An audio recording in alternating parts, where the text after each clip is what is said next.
Greetings! So the palette I want to take a look at with you guys today is this really unique palette from Sennelier that has been made in collaboration with artist Marie Boudon. In my opinion, it's a fairly unique palette because it's a selection of colors that I had not really seen before. And also, I was already familiar with this artist through the books she has released in the past. I will show you the books, I have them in French, and it's really interesting to see her work, and then to see which colors she selected to have in her palette. Now, I know that this palette is not available for everyone, and the focus is not on the palette itself, but I wanted to showcase this color selection mostly. It is so different from what we're used to see that I thought there would be something really interesting in there, and possibly something you might learn and decide to incorporate in your palette. As you can see from the books and from the box, Marie Boudon is really inspired by plants, by flowers, and she paints a lot of those. Her style is really sort of loose, I could say. It has a strong focus on the beauty of the watercolor paint itself. Sennelier is pretty straightforward with their packaging. You get a box, in the box you get the tin, in the tin you get the paints, and usually the paints are not individually wrapped, but instead you have sort of an overlay, a plastic overlay that has all of the paint info on it. The image they print on this plastic overlay is basically the wrapping of the half pans if you buy them separately. The tin is really nice. It's a metal tin like we usually see. It's quite sturdy, and it features some of the Sennelier branding in the mixing lid, which I think I had not seen before in a Sennelier palette. Like I said, the pans are not wrapped, and oddly enough, I noticed that some of the pans were in a semi-transparent plastic. I don't exactly know why there's been that change. Usually the Sennelier pans are in a opaque white plastic with the Sennelier branding at the bottom. I was thinking that possibly these are a result of all the shipping issues that we had to deal with in 2020 and how company had to be creative and figure out new ways to source the products you need. Anyway, I'm rambling. The pans are there, they're unwrapped, which is a blessing in this case. The set comes with 12 colors, so it's in a tin for 24 half pans, so you have this row at the bottom that you can add your own pans to it. When it came to swatching the colors, everything went super well. No surprise here, Sennelier usually rewets rather well, even if the formula for the pans is not exactly the same as the formula you get from the tube, because the process is not exactly the same. The pans come with a paint cake, if I can say that. It's extruded paint. It's basically a big piece of paint they roll out and then they cut into pieces to fit into the pans, I think. So it's not exactly like taking the liquid paint from a tube and pouring it into a pan. The colors in this set are Indian Yellow, made from pigment PY154 and PY153. Then we have Naples Yellow Deep, from pigment PBR24, French Vermilion, pigment PR242, Alizarin Crimson, which is a mix of pigments PR209, PY83 and PR179. Then we get to Opera Rose, which is a mix of a fluorescent pigment and the pigment PR81:1. Then we have Indigo, which is a mix of three pigments, PB60, PB15:1, and PBK7. Our next color is Phthalo Turquoise, which is a mix of PB15:3 and PG7. Then we have Forest Green, which is a mix again of three pigments, PBK7, PG7, and PY42. The next color is the Emerald Green, which is listed as containing only PG36 in terms of pigments. Then we have Brown Green, which is pigment PY129.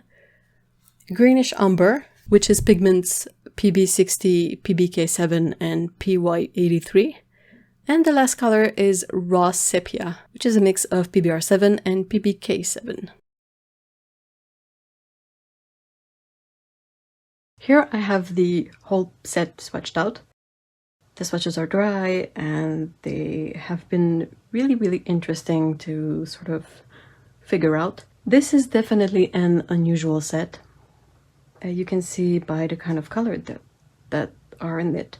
First of all, we have an opera color, opera rose. Even though Sennelier's opera is not the most fluorescent color of all the opera roses, it is still a color that has a fluorescent pigment in it. And then we sort of have only one blue in the indigo. And aside from that, there's a lot of greens. I think this palette was possibly intended to paint a lot of plants. Would make sense.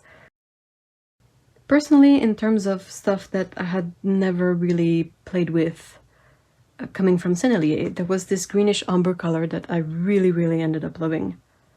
It is such a nice, muted, moody, sort of dark green. I really enjoyed working with the phthalo turquoise. For some reason I had never worked with Sennelier's phthalo turquoise. Their emerald green is still one of the weirdest color in my opinion, because it's definitely not just this pigment, it's definitely not just PG36. There's got to be some sort of white in there, but it's not listed in the pigments. So that's always a bit weird. There is one of my favorite colors in this set, which is the French Vermilion. It's a color I really enjoy and I really like from Sennelier. Looking at these colors, I wasn't quite sure what I was getting into, so I decided to take the time to paint a color mixing chart. So this is my color mixing chart. You can see all the 12 colors from the set are in the diagonal here, and then everything here is a mix of 2 of these colors. It's a palette that's really strong on the green. There's a lot of greens there are more greens here. We end up with a lot of muted purple as well. There is one mix, one sort of area that will give you bright purples, and it's everything mixed with the opera rose. But aside from that, very muted colors. You have a good neutral here with the forest green and the alizarin crimson. So for the demo, I did something a bit different. I took photos of various steps of the painting so that you can see how the painting progressed. It was a really fun one to paint. Again, I really liked the Sennelier paints, so in terms of paint behavior, everything went super well. And the color selection was sort of refreshing and challenging. I had to refer to my mixing chart more than once because I wanted a specific color and I wasn't quite sure how to get that color from mixing what I had. It was really fun, really interesting, a lot to learn from those mixes, and I really enjoyed painting this little drawing.